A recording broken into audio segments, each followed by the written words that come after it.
Midway through her long-distance running career at NC State, Julia Zachgo discovered the Coach for College program in Vietnam.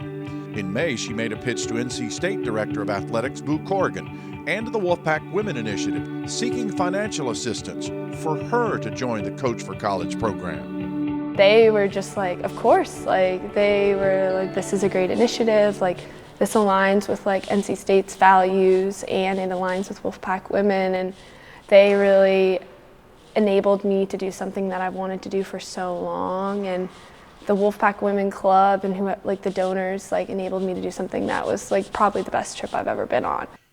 Once she arrived in Vietnam, Julia quickly learned how important the program is to the middle schoolers she worked with. The initiative is like an education and sports initiative in rural Vietnam, so southern Vietnam, where a lot of kids don't have the ability to like pursue higher education. And when I mean higher education, I mean like just high school.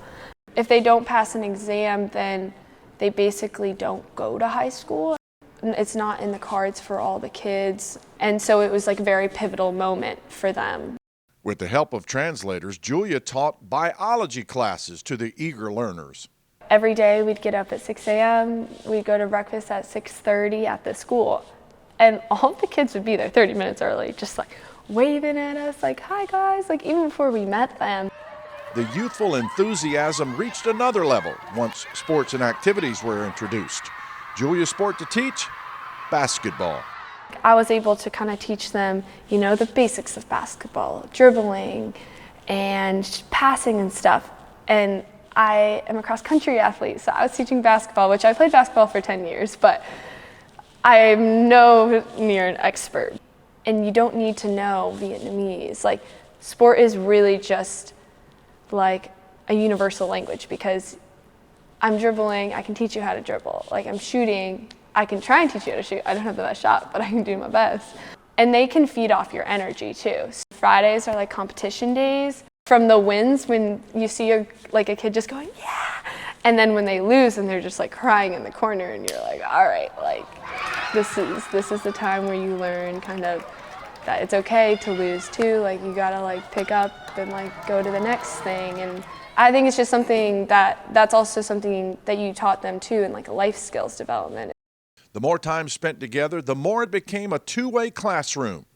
The craziest thing is like they taught me like so much more. Like the way that they're just like so generous, and like the way they greet people, and like the way they just like want to give you a hug when they barely know you. Like one girl, it was her birthday, and she invited all 25 of us over for dinner. So I think I was just so amazed by like, the generosity and just like love they gave for so many people, that I think that was like the biggest thing I learned from my experience. It was 3 weeks of learning and teaching, forming friendships that were hard to be separated from. The kids too, like we were leaving and they were crying and we were crying, because you build such a bond with them for 3 weeks. You see them every day, like in the morning and afternoon, and even though we don't speak their language, like you really connected with them in the sports and stuff. The trip of a lifetime, solidifying the value of providing for others and continuing to develop the NC State mission to think and do.